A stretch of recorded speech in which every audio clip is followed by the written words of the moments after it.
Greetings everyone. I am Caitlin Nehemiah Montano and today we will tackle what is cognitive stylistics. So when we say cognitive stylistics, it is the application of cognitive science to stylistics. This enables people to examine how people are thinking in written works rather. So cognitive stylistics is the study of how readers use their minds to understand and respond to the style of a text.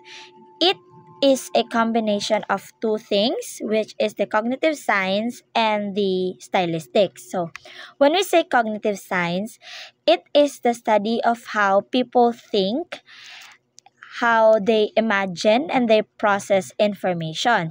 While stylistics, on the other hand, is the study of language style in literature. So, instead of just looking at the words and the structure of a text, the cognitive stylistic would ask what happens in the reader's mind while reading. So, um, another is cognitive stylistic is a way of studying literature that mixes two important approaches, which is again the study of language style and the study of how the mind works when using language. So, by combining these two perspectives, cognitive stylistics allows us to see both what the writer is doing with the language and what happens with our mind or with the reader's mind. So it focuses sa connection between the text and sa imagination of the reader, not just the imagination but also the emotions and the interpretation. So in simple terms, cognitive stylistics is about studying not just the language on the page, but also the mental processes behind reading and writing. So that would be my part for this reporting. Thank you. Everyone, I am Mary Lexeline Moranos and I will be discussing to you the key concepts of cognitive stylistics. So, since the first reporter already discussed the definition of cognitive stylistics, I will be discussing to you the key concepts. So, we will now delve into the key concept of cognitive stylistics. So, the first concept is mental representation. So, in cognitive stylistics, mental representation refers to the way readers build or create a mental pictures or mental images or mental scenarios in their minds while they are reading. So, mental representation, it is how readers um, build or create a mental picture or mental scenarios when they are reading. So, the readers when they read a story, they don't just decode words. They imagine scenarios, settings, the characters, the actions, the emotions. So these mental images, no, it help readers to connect with the text more deeply. Concepts in cognitive stylistic is it examines how readers construct mental images and scenarios when they're reading. So the readers in a text or in stories, they construct meaning. They actively construct meaning and they don't just passively receive it. So in cognitive stylistics, it examines how language triggers imagination. So the certain words, metaphors, and narrative structures guides the reader to form specific mental scenarios.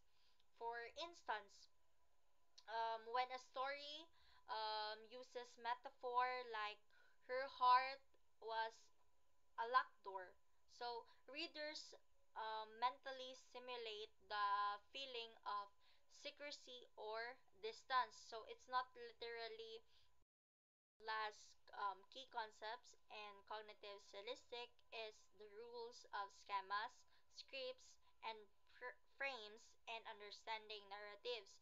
So these are cognitive structures that shape how we understand narratives. So first is the rule of schemas.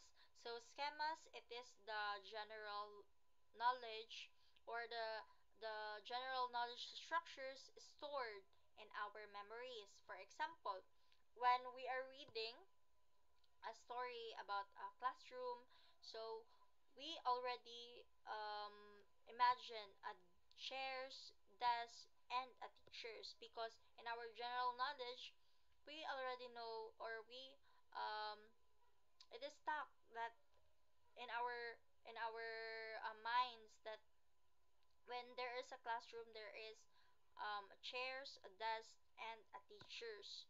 So it is stored in our memory. And the rule next is the rule of scripts. So scripts, it is a sequence of expected events in familiar situations. Like for example, in a restaurant script. So you expect when you're in a restaurant, you expect on sitting down, ordering, you order food, and then you eat, and then you pay, and then you leave. So it is a sequence of events or expected events that happens in familiar situations. So, and lastly, the rule of frames. It is a mental framework that helps interpret something or interpret situations by highlighting certain aspects and downplaying others. Narratives, no, kay this cognitive tools help the readers to quickly understand what is happening in a story or to predict what might come next. So the writers can also play with it or can disrupt these expectations to create surprise, irony, or suspense. So in conclusion, no, the cognitive stylistics looks at how language and literature interacts with the human mind. It focuses on how readers form mental representations, how they use schemas, scripts, and frames to interpret stories, and how stylistic choices guide imagination and understanding. So that ends my report. I am now passing the virtual floor to the next reporter. Thank you. Good day, everyone. My name is Joshua Trans, and now let's talk about schema theory. So, in simple explanation, schema theory means our brain uses that what we already know to understand new things. We don't always start fresh, right? Our past knowledge and experiences, it guides us every day. So example, if you've been to a birthday party before, when you're invited to another one, you already know there will be a food, games, and cake. So even if it is in a different place, your past experiences helps you understand what's happening. So that is schema theory. So when we say schemata, in simple explanation, schemata are like mental folders or files inside of your brain where you keep your knowledge and experiences. So you open these folders or you use this knowledge when something new happens. So example is um, in your folder in your brain, you already know that dog has four legs, furry, and it can barks. So when you see a new animal that looks similar to a dog, but it um but if it meows, you realize that is a cat. So that cat, now you make a new folder for cats, or that cat, you add that experience or realizations in your mind that cat and dogs are not similar because you compare the dog and cat. So that is schemata. So if you know how to ride a bike, it's easier to you to learn how to ride a motorcycle because um, your brain your brain uses your bike schema or your bike experience to understand balance and movement. So in short, schema theory, it is using past knowledge to understand new experiences. While when we say schemata, the mental folders where that knowledge is stored.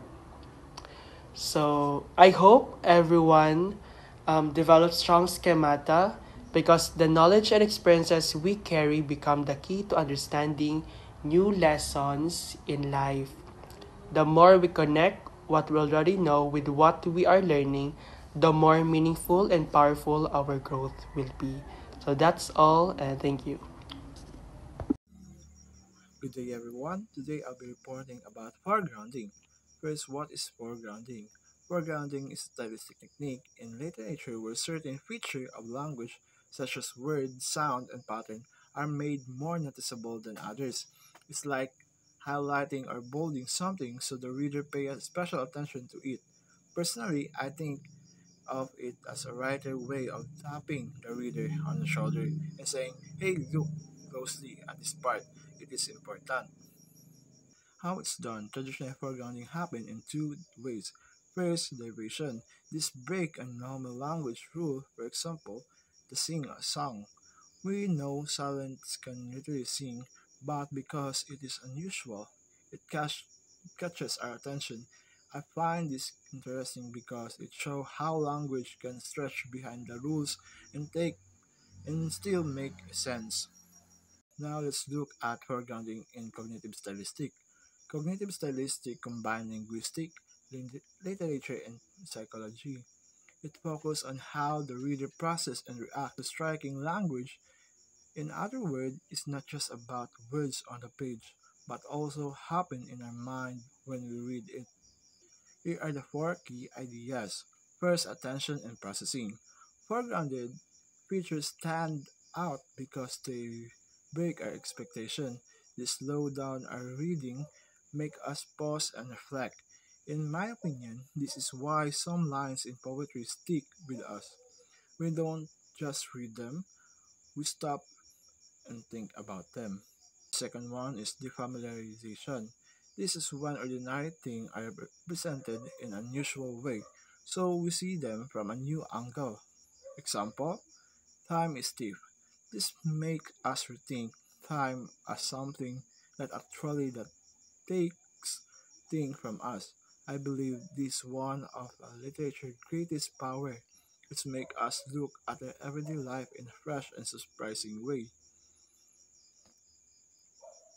The third one is affective response. Foregrounding doesn't just catch attention, it also makes us feel something. It could be surprise, beauty, or even intensity. I noticed that most memorable poems and stories are those stir emotion through their unique use of language. Number four, cognitive effect. Foregroundings create a vivid mental image and deeper interpretation. Because of this, readers remember the foregrounded line better than ordinary ones. For me, this explains why some quotes or poetic lines stay in mind for a year. They were foregrounded so strongly that we can't forget them. I give you some example. In Dylan Thomas line, the force that through the green fuse drive the flower. We see the derivation word like force and fuse make us nature sound mechanical. The unusual imagery make us rethink nature's power in a more striking way. Personally, I find it fascinating how one creative expression can totally change the way we see something as simple as a flower. In summary, foregrounding is a literary technique that makes a language stand out in cognitive statistics. explain how unusual or striking language capture our attention, changes how we see things, steer emotion, and stay in our memory. For me, foregrounding reminds us that literature is not just about telling story. It's about making us see, feel, and think differently. That's all. Next reporter, please. Hello everyone, I am Regine Masanico and I am the next reporter of this group. And I will be discussing the conceptual metaphor theory by George Lakoff and Mark Johnson. So it refers to the understanding of one idea or conceptual domain in terms of another. They consider metaphor as a cognitive tool and not a literary style of figure. The statement means that we can understand the concept or one concept more clearly by connecting it with another concept. In this view, a metaphor is not just a decoration in language or a style used in literature.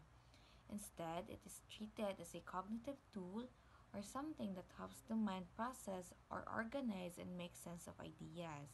In short, it's about using metaphor as a way of thinking and understanding and not just as a way of writing beautifully. In the conceptual metaphor theory, there are two domains. The first one is the source domain, and the second one is the target domain. So, the source domain is the starting point of understanding. It is a set of ideas or knowledge that we already know well, and we use it to describe or explain something else. While the target domain is the goal of understanding, it is the abstract or less familiar concept that we want to make clearer by connecting it with the source domain. The conceptual domain from which we draw a metaphorical expression to understand another conceptual domain is called the source domain, while the conceptual domain that is understood this way is the target domain. Meaning, the source domain is the set of ideas we borrow from. It provides the words, the images, or expression that we use to describe something else. The target domain is the set of ideas we are trying to understand. This is the concept that becomes clearer because we describe it using the source domain. So, the source domain gives the comparison while the target domain receives the meaning and understanding. So I have an example here. So the sentence is, the music was a medicine for my sick soul. So the source domain here is the medicine because si medicine mo ay mag-heal sa atong sickness. While the target domain here is the music. Tungod kay we mean music heals our emotions. So diba, we don't literally drink music like medicine. Pero we use the idea of medicine to explain music heals us emotionally. So that's all for my part, and thank you for listening. Good day, everyone. I am James Shin S. Lumapat, and I will be discussing the text to world jury. So, text to world jury is a connection between a written books or a connection between a book or what is written in a book in a real world events or in events that happens in a real world situation. So we can see there that there is an example written which is oak trees can be found in many regions in the US. It is indeed true that we can find oak trees across different regions in the United States. So as far as I could say, another best example in the text to world jury is a book which is written by our Philippine hero Jose Rizal, El Filibusterismo or Noli Me Tangere, which talk about the oppression or the Spanish regime, which it the content of the book is the cruelty or the corruption of the during the Spanish colonization. So we can link the book of Rizal in our today's time, which is it happens or it is visible in the people's eyes of the Philippines that the corruption of the government is everywhere or the current issues that is rampant in today's time in our country is the corruption of the government, which is connected to the book of Jose Rizal, Noli Me Tangere. So I think that's all my part. Thank you and God bless everyone. Good day everyone, I am your next reporter. I am Mr. Yorins Purisima. So my topic is all about idealized cognitive model. So ICM were introduced by Jay Lakoff in his book Women, Fire and Dangerous Things. What categories reveal about the mind? ICMs represents complex gestalt structures which organize our knowledge of the world. So, an ICM is a concept or a cluster of related concepts that defines our knowledge of a category. An ICM is comprised of those features which most strongly characterize the category. So here I have an example. The beard. Let's tackle that next. So an ICM is like a mental blueprint that we use to make sense of the world. So it's not just about facts, it's about how we expect things to be based on culture, experience, and language. These models help us interpret situations quickly, but they are often simplified and shaped by metaphor or social norms. So here I have an example, the bird. So what is a bird? The bird has a feathered animal with 2 wings that can fly, has beak and talons, and also can lay eggs. So the prototypes of bird may categorize as pigeon, sparrow, ostrich, eagle, or dove. That is a bird. And that's all from my part. Thank you.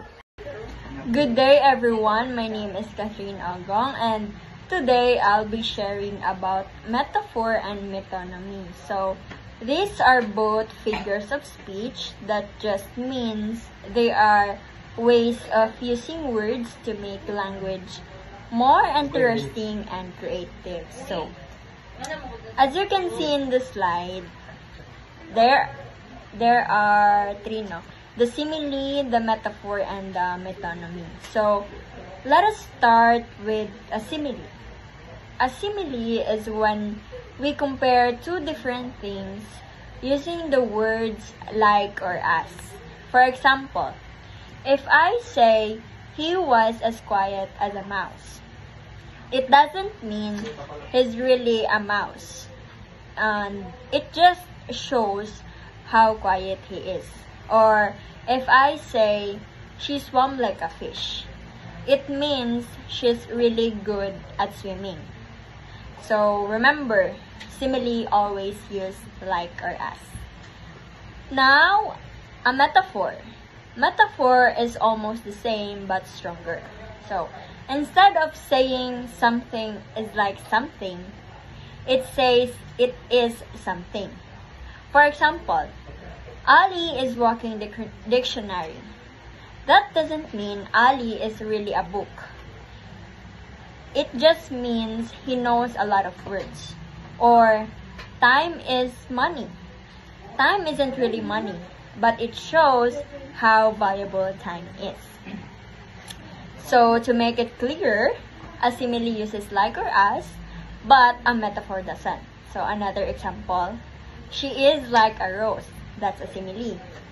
She is a rose. That's a metaphor. So, you see the difference. One is saying similar to, and other is saying is. Now, let's go to metonymy.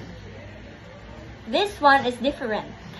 Metonymy is when you replace a word with something closely related to it. So, for example, instead of saying businessman, we just say suits because businessman usually wears suits. Or the crown can mean a king or queen. And another one you might have heard is the pen is mightier than the sword. Here, pen means writing, and sword means war or violence. So, metonymy works through association. So, the difference is just simple. A metaphor is a comparison, like saying her voice is music, but metonymy is a replacement, like saying Hollywood is making a new movies, when we really mean the movie industry. And one is about comparing, the other is about connecting. So remember that. So these figures of speech po are important because they make our sentences more creative and fun to hear. Kasi po, if we only spoke literally, it would sound plain. But with similes, metaphors, and metonymy, we can express ideas and emotions in a stronger and more colorful way. Thank you for listening. I am now passing the virtual floor to the next reporter. Good day everyone, my name is Brittany Padilla and today I'm going to discuss about application. First is literary criticism. Literary criticism provides new insight into the interpretation of literary works, emphasizing readers' active role in meaning making. In literary criticism, this approach highlights how meaning isn't fixed by the author alone, but is actively constructed by the reader's mind.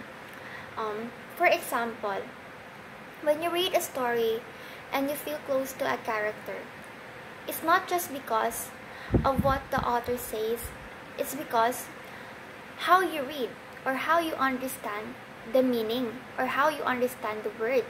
So in the cognitive stylistic, it helps critics study how readers create meaning in their mind while reading. Next is pedagogy. Pedagogy helps in designing educational approach that enhance students' comprehension and appreciation of literature. So this knowledge can inform teaching strategies that deepen students' comprehension, especially in understanding figurative language, point of view, or complex narrative. So, for example, a teacher explained how sad a poem makes you feel sad because of the words and the images used. So this helps students understand the deeper meaning. So it helps teachers show students how language affect their thoughts and feelings when reading. So next is creative writing. Creative writing offers tools for writers to understand their choices, may affect readers' cognitive and emotional engagement. So, understanding how readers mentally simulate events or relate to characters, writer can strategically shape their style to provoke emotional or imaginative responses. For example, a writer uses you in a story. You walk into the room to make readers feel like that they are inside in the story. So, this is the strategy of the writer in the story for us to imagine we belong in the story, for us having the better understanding and also have a better comprehensions. So that's all my report. Thank you, and I'm passing the virtual floor for the next reporter. Thank you. Good day, everyone. I am Nakashana Arcolapendon, and I'll be the one to deliver the summarization of our report.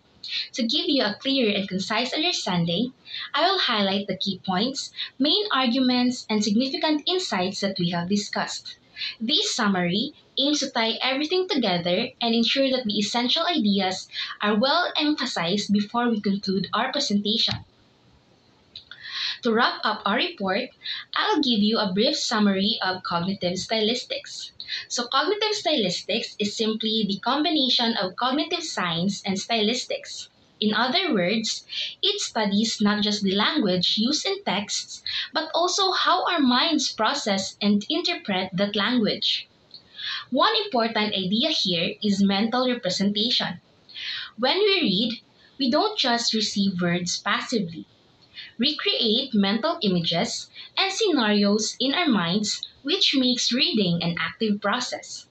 So to understand texts better, cognitive stylistics also looks at three structures, which is the schema, the script, and the frame. So first is the schema. It is our stored knowledge and experiences. The second one is the script. It is the sequence of expected events in familiar situations. The third one is the frame. It is the mental lens when we use to interpret situations.